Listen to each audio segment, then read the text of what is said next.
얼마 전 세계에 보도된 바와 같이 인도네시아 술라웨시 섬에서 큰 쓰나미 재앙이 있었습니다. 그 술라웨시는 비교적 예수 믿는 사람들이 많은, 교회가 많은 섬인데 그런 재난이 있었습니다. 그때 보시는 바와 같이 저 사진이 떠서 선교사들과 목사님들이 다 무너졌는데 예배당 우뚝 서 있다고 자랑을 해서 제가 조심하시오. 몇 해 전에 수마트라 아째에 큰 쓰나미 났었을 때 다 쓰러가고 회교 회당 하나 딱 남아가지고 그때 회교도들이 무척 자고하고 우리를 무시하고 했던 적이 있다. 그런 말을 했었습니다. 저 보세요. 다 쓸어갔는데 회교사원 하나 딱 남았었어요. 무수한 사상자들이 생겼고 행방불명이 되고 엄청난 가재 도구가 없어지고 집들이 무너지고 많은 교회당들이 떠내려갔는데 그 예배당 하나 떡 서 있다고 하나님의 능력을 운운하는 것은 적절하지 않다 생각했습니다. 우리가 다 모르는 일이 많습니다. 그냥 하나님의 은혜로 산다고 생각합니다. 오직 하나님의 도우심 중에 우리가 산다 생각합니다. 오늘 읽은 본문 말씀 중에 여기까지 여호와께서 우리를 도우셨다. 이 말씀은 선지자 사무엘의 신앙 고백이고 하나님의 백성들에 대한 구원의 선포라 생각합니다. 여기까지라는 말은 역사적 의미를 품고 있습니다. 우리가 역사적 존재입니다. 역사는 세 시기로 구분해서 생각할 수 있습니다. 첫째는 과거입니다. 지나간 날들입니다. 두 가지가 중요한데 하나는 우리가 예수 믿고 구원받은 사건입니다. 예수 믿고 회개하고 구속받아 하나님의 자녀가 되어서 영생 복락을 누리게 된 것, 최고의 선물이고 최대의 은총입니다. 놀라운 일입니다. Amazing Grace, 말 그대로입니다. 다음은 여기까지 산 것이 하나님의 도움입니다. 우리가 찬송하는 대로 지금까지 지내온 것 주의 크신 은혜라. 이제껏 내가 산 것도 주님의 은혜라. 저는 소년 시절부터 인간은 근본적으로 무지하고 무능하고 무력하다고 생각했습니다. 그래서 무상하다고 때때로 느끼며 살아왔습니다. 근데 하나님의 자비로 여기까지 왔습니다. 감사할 뿐입니다. 여러분도 마찬가지일 것입니다. 여러분들의 지나온 일생 생각하면 하나님의 도우심으로 여기까지 왔다 고백할 수밖에 없을 것입니다. 이 선한 목자 교회도 마찬가지지요. 저는 한국 밖에 있는 교회 중에는 선한 목자 교회에서 설교를 가장 많이 합니다. 지금 목사님 말씀하신 대로 한 5개월 저쪽에서 설교를 했었고 또 그 전에 있던 교회에서도 제가 1980년대의 어느 날 주일 설교를 한 기억이 있습니다. 오늘 또 이 자리에서 세 군데 다른 장소에서 선한 목자 교회 설교를 합니다. 그 어간에 제가 기억하는 어간만 하더라도 이 교회가 많은 우여곡절이 있었습니다. 하나님의 선하신 인도로 여기까지 왔습니다. 여러분의 수고와 기도와 헌신을 제가 압니다. 결국 하나님의 도우심으로 오늘 우리가 이 자리에 있습니다. 감사할 따름이에요. 두 번째 시기는 현재입니다. 흔히 말하는 대로 현재 프레젠트라는 것은 선물입니다. 기프트입니다. 하나님의 은혜입니다. 2011년 5월에 제가 중앙아시아 선교사들 모임에 가다가 서울에 들렸었어요. 제가 섬기던 장례신학대학교 개교 기념 주간이었습니다. 졸업한 지 25년째 되던 동문들이 목욕 방문하고 감사 예배를 드리는데 저보고 축하해달라는 거예요. 갔더니 저를 가르쳤던 연로하신 목사님이 설교하러 오셨어요. 예배 전에 앞에 이렇게 둘이 앉아 있는데 목사님이 제게 물으셨어요. 서목사, 금년 나이 몇이요? 74입니다. 참 좋은 때다. 그러시더라고요. 제가 오늘 이 자리에 서서 여러분들 보니 다 참 좋은 때입니다. 연세 상관없어요. 참 좋은 때예요. 100세 되신 분은 99살 먹은 사람 보고 참 좋은 때다. 80 된 사람은 79살 된 사람 보고 참 좋은 때다. 그렇게 진심으로 말하는 거예요.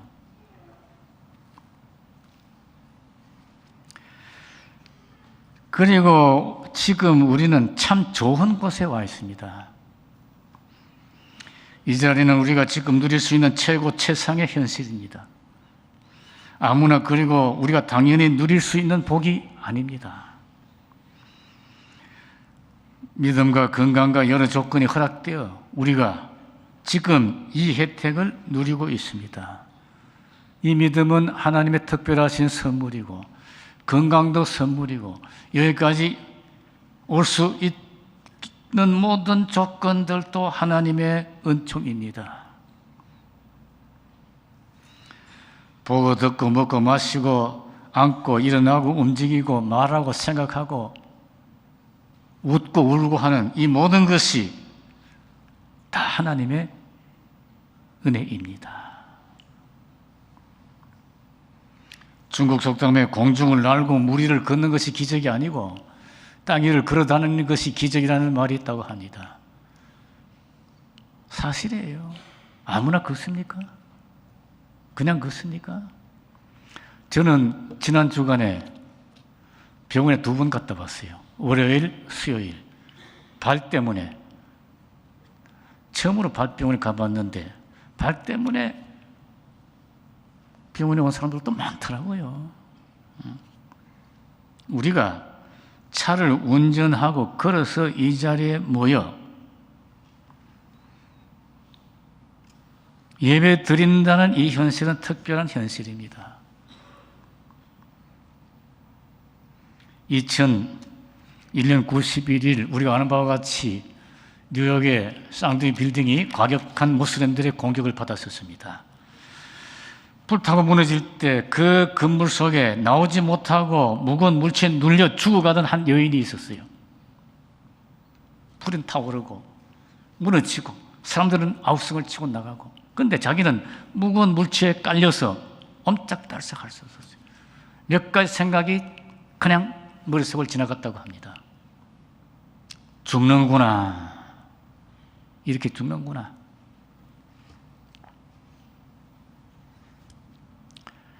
전화기를 들고 수다를 좀 떨고 싶다. 왜 죽는 순간에 수다를 떨고 싶었는지 모르지. 골프채를 힘껏 휘두르고 싶다. 무엇보다도 내 아이를 가슴에 안고 싶다.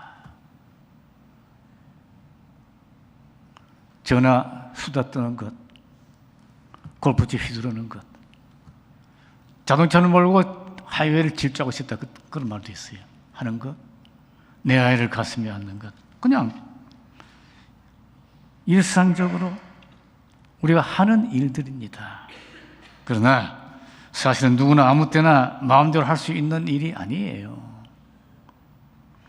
오늘 우리가 함께 예배하는 이 현실도 그렇습니다. 병이나 원치 않은 이유로 이 자리에 못 온 사람들이 많이 있습니다. 지금도 세계 도처에서 정치적인 이유로, 종교적인 이유로, 박해 때문에 사람들이 모여서 예배 드릴 수 없는 곳이 있습니다. 재난을 당해서 주일날 예배 드리지 못하고 뿔뿔이 헤어져 있는 사람들도 있습니다. 감옥에 갇힌 사람들도 있어요.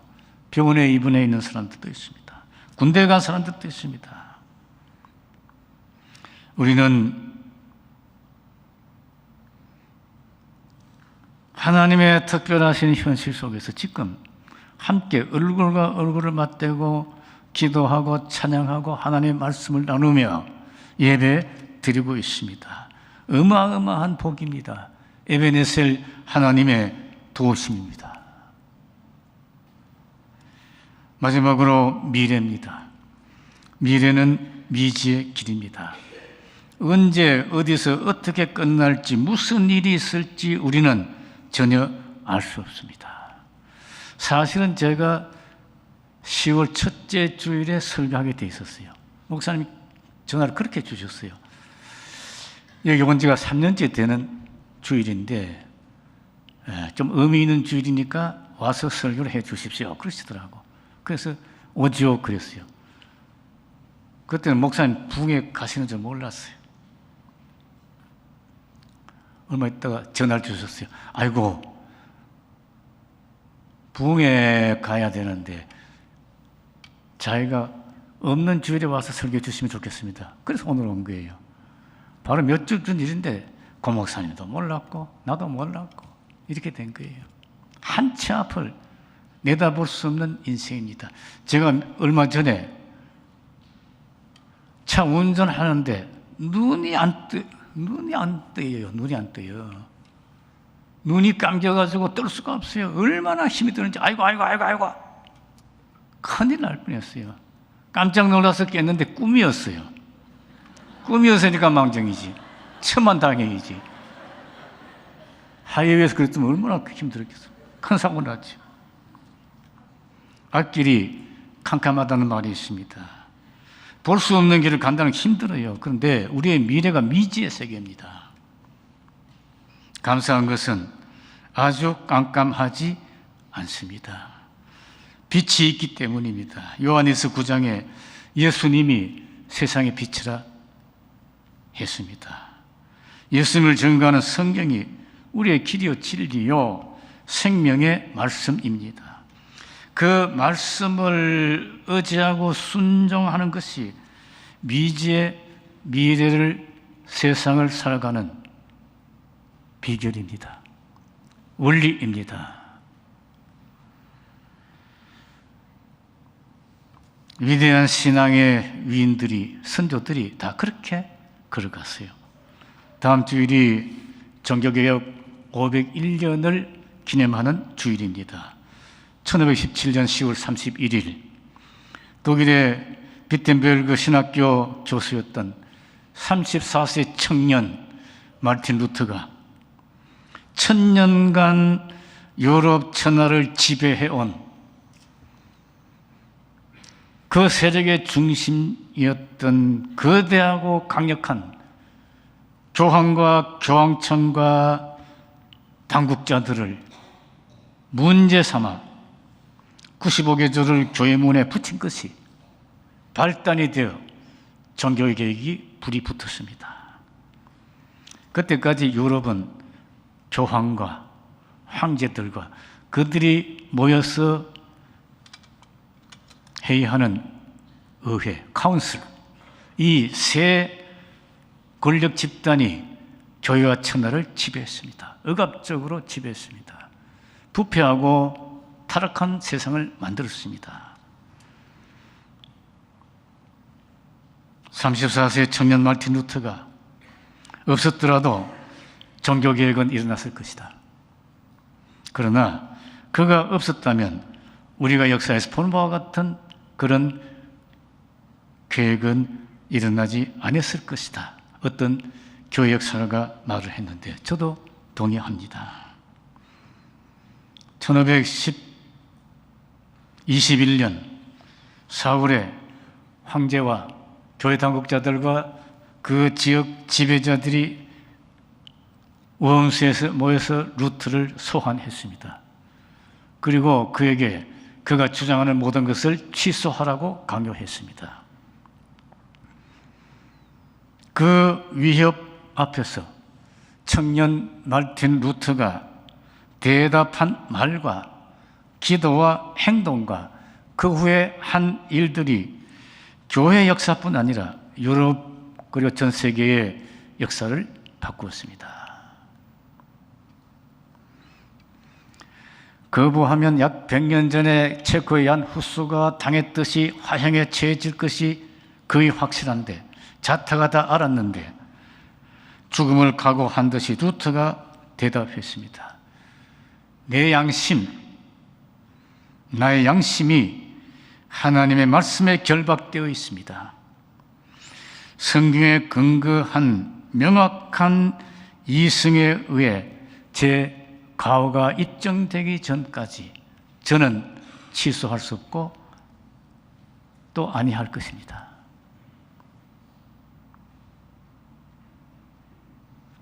성경에 근거한 명확한 이승에 의해 제 과오가 입증되기 전까지는 제가 취소하지 수가 없습니다. 왜? 우리는 하나님의 말씀을 복종해야 되기 때문입니다. 이 말씀이 우리의 길이요 진리요 생명이기 때문입니다. 이 벗어나면 어긋나는 거예요. 딴짓하는 거예요. 1529년 남독의 스파이어라는 도시에서 의회가 모였습니다. 그때 자기들에게 부당하게 결정하는 당국에 대해서 소수의 루트파 사람들이 항의를 했습니다. 프로테스트. 그래서 그때 그 사람들이 루트파 사람들을 프로테스탄트, 항의자 그렇게 부르기 시작했고, 그것이 프로테스탄트라는 이름의 시작입니다. 우리가 프로테스탄트입니다. 항의자.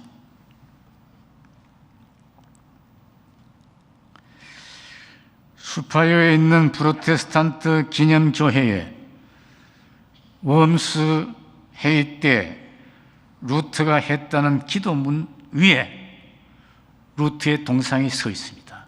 한 손에 성경을 들고 하늘을 보고 그가 웜스 회의에서 했던 기도문이 있습니다. 제가 여기 있습니다.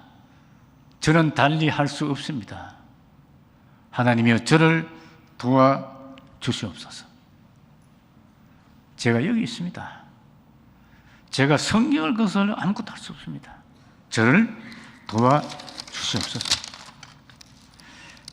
이 장면이 우리 프로테스탄트 교회 신학과 신앙의 핵심을 표명하고 있습니다.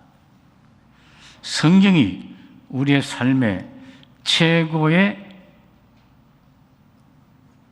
움직일 수 없는 표준이라는 사실입니다. 그리고 성경에 기초한 양심과 성경에 조명된 이성이 중요하다는 것입니다. 성경, 양심, 이성, 이 세 가지가 중요한 거예요. 하나님의 말씀인 성경, 성경에 기초한 양심, 성경에 조명받는 이성, 이것이 중요합니다. 이단 사이비 짝퉁들도 성경 가지고 사람들을 미혹합니다. 성경 줄줄이 대고 사람들을 미혹합니다. 그러나 그들에게는 성경에 조명받는 선한 양심과 성경에 기초한 명철한 이성이 없습니다. 그것들이 없으면 영적 분별력이 없습니다. 어둠에 구속당합니다. 동굴의 우상을 섬기는 거예요. 그가 수제다, 그가 박사다, 아무 소용없어요. 이것은 근본적으로 영적 문제이기 때문입니다. 그는 수제인데, 그 사람이 박사인데, 그래서 그 사람 말 옳지 않느냐? 아니에요. 성경에 기초한 선한 양심, 성경에 조명받는 명철한 이성, 성령의 감동에 복종하는 믿음, 이게 중요한 거예요.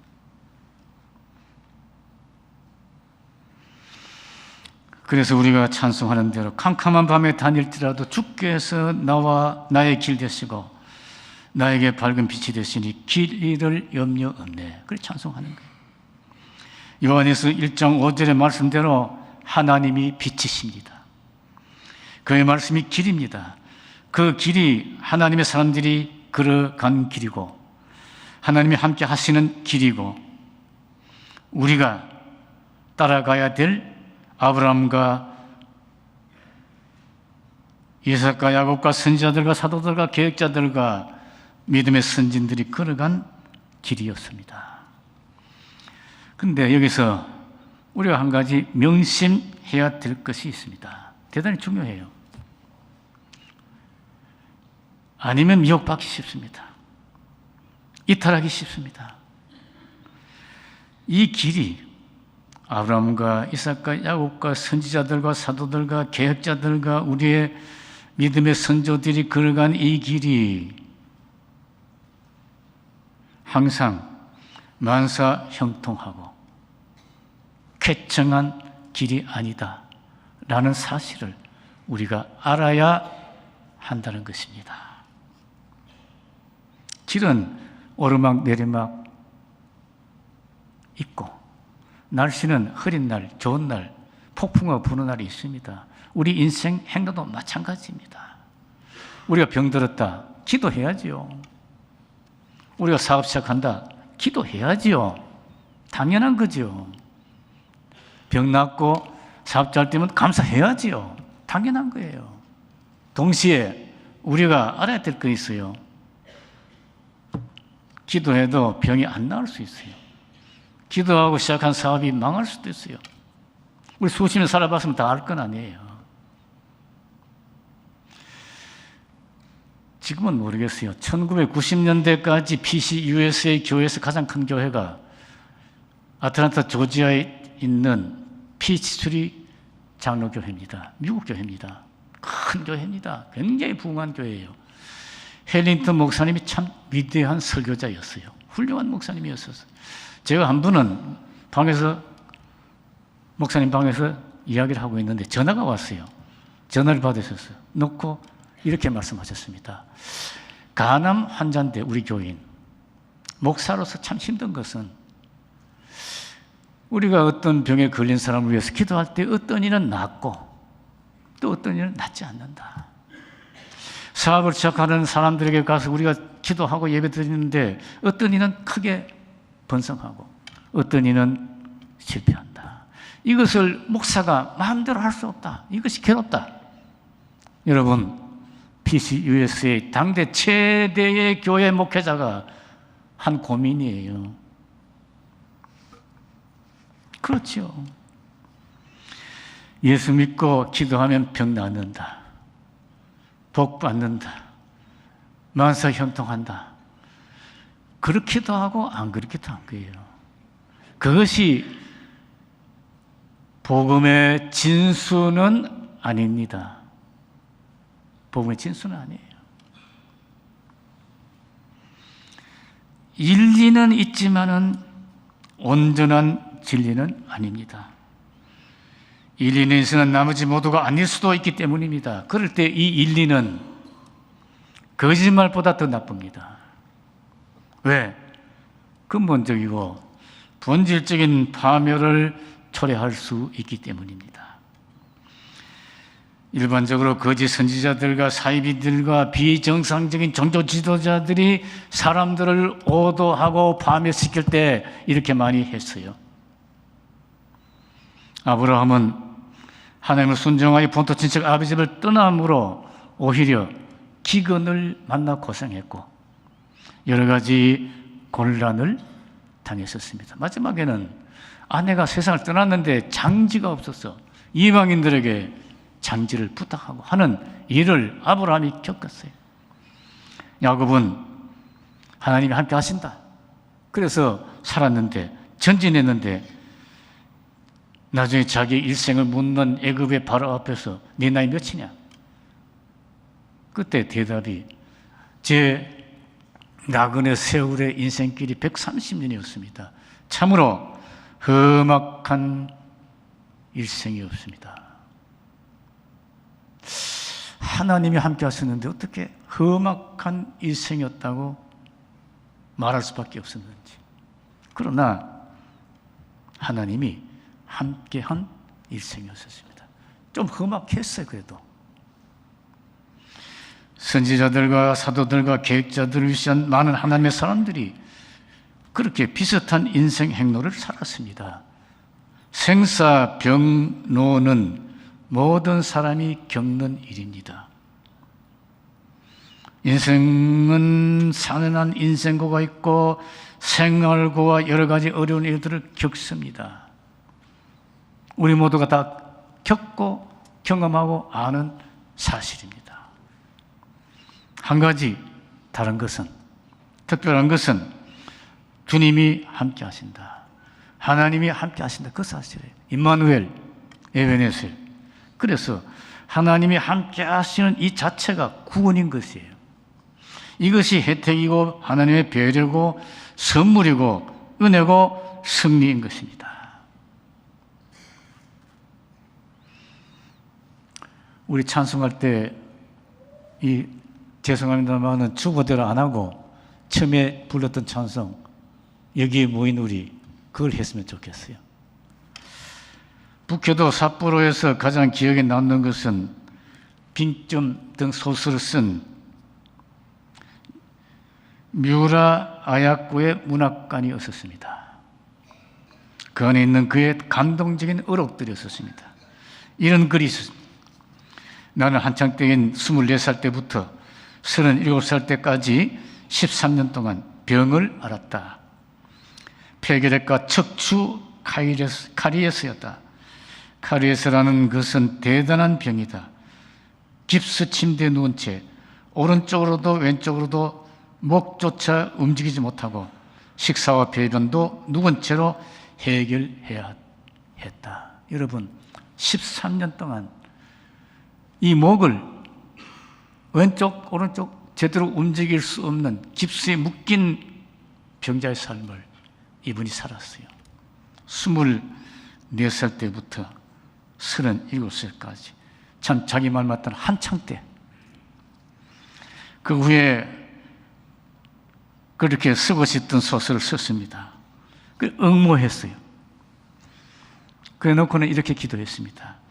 하나님의 뜻에 맞는다면 소설이 채택되게 해주시고, 만약 하나님의 마음에 들지 않는다면 절대 입선시켜 주지 마시기 바랍니다.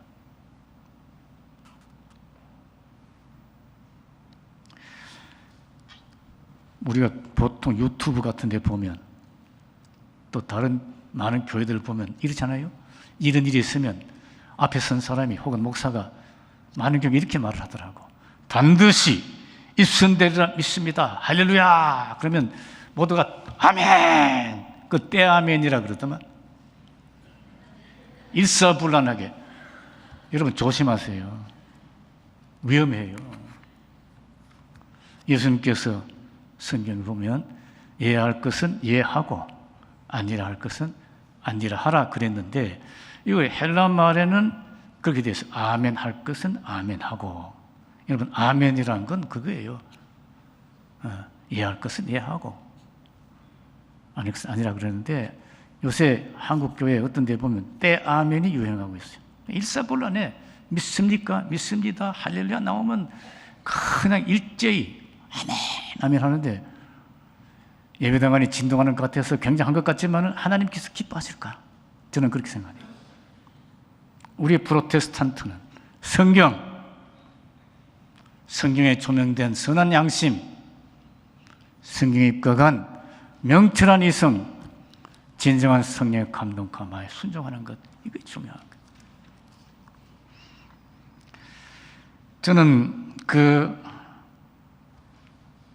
어록들을 보면서 빛 가운데 산 사람의 고귀한 모습이 이렇구나 느꼈습니다. 우리에게 위로와 기쁨과 희망을 느끼게 하며 우리도 그렇게 살도록 격려하는 믿음으로 승리한 진정한 그리스도인의 모습이라 생각했습니다. 에베네셀, 하나님의 은혜로만 가능한 삶이라 생각했습니다. 지난 10월 19일 나사 우주항공국에서 사진 하나를 공개했습니다. 저거 보세요.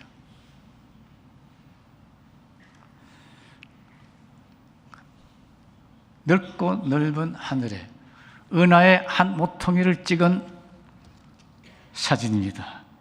나사의 특별 고성능 카메라로 찍은 사진인데, 저 빨갛고 빛나는 모든 것이 태양과 같은 별이라고 합니다.